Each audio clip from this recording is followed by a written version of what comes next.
Pemirsa, terima kasih Anda masih bersama kami di Halo Indonesia. Isolasi mandiri atau isoman saat ini mau tidak mau menjadi pilihan saat kapasitas rumah sakit sudah penuh. Meski demikian, skenario isolasi mandiri harus dilakukan dengan pengawasan, terutama jika pasien memiliki komorbid atau penyakit penyerta.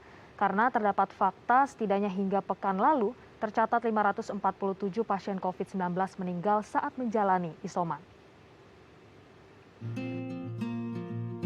Di tengah lonjakan kasus COVID-19 di Indonesia, isolasi mandiri atau isoman menjadi solusi bagi para pasien COVID-19 tanpa gejala atau dengan gejala ringan.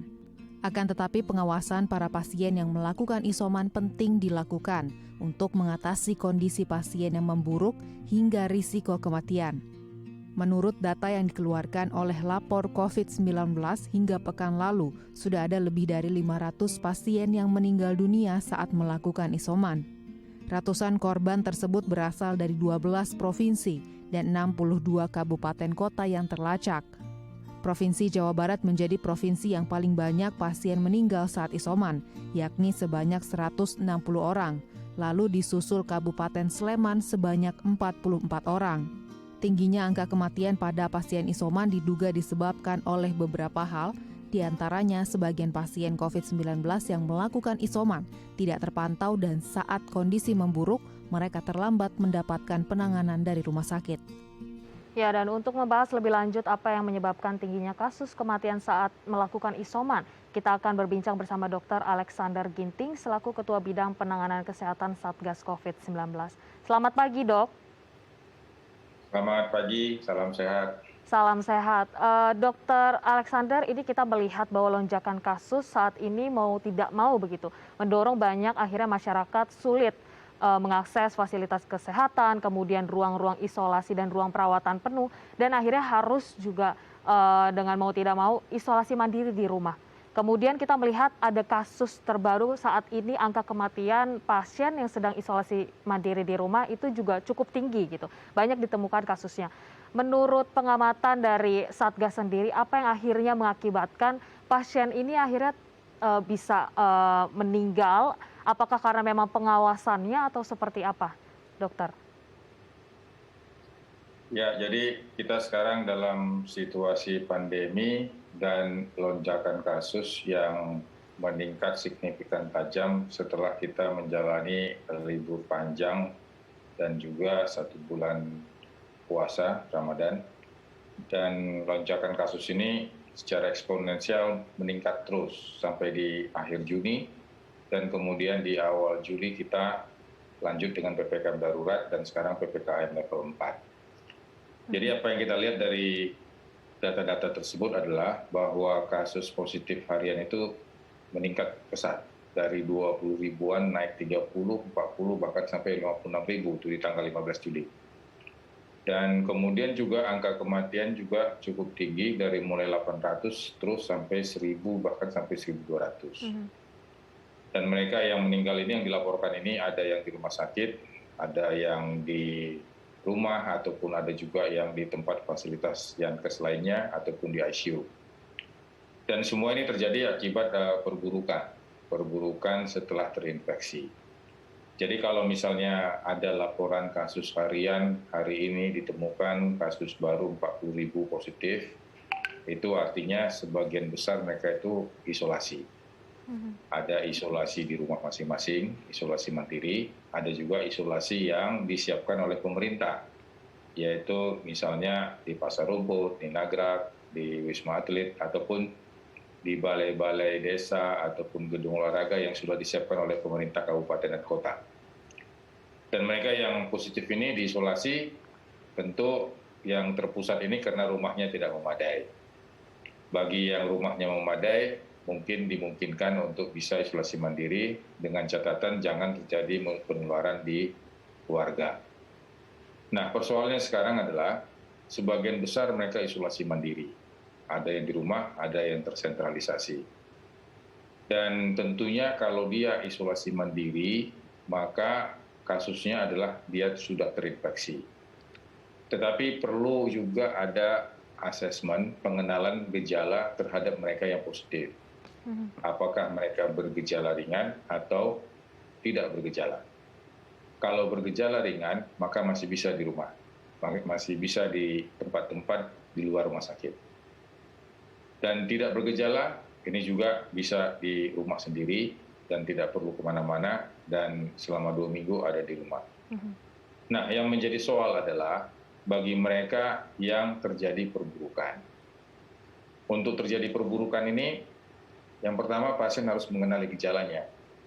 Jadi harus bisa mengenali apa yang mereka derita. Dan yang bagi yang punya komorbid, mereka harus tahu apakah komorbid mereka ini terkendali atau tidak. Jadi oleh karena itu, bagi mereka yang isolasi mandiri, ini harus benar-benar menjadi pegangan. Satu, mengenali gejala, dan kemudian mengendalikan komorbid dengan obat-obatan. Nah, di sini persoalannya yang sering terjadi, tidak ada pendampingan.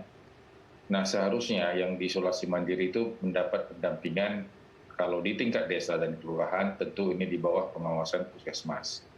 Oleh karena itu, kita harapkan mereka yang positif harus lapor ke RT dan RW.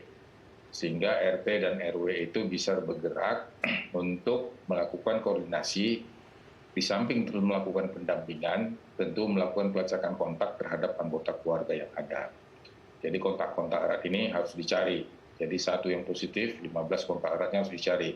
Karena kontak erat ini kalau tidak dikelola dengan baik, dia juga akan sakit. Nah, kenapa isolasi mandiri perburukan? Nah, ada beberapa hal. Pertama, mereka yang isolasi mandiri tertutup, tidak menginfokan ke RT atau RW, sehingga tidak ada pelaporan ke puskesmas ataupun tim medik.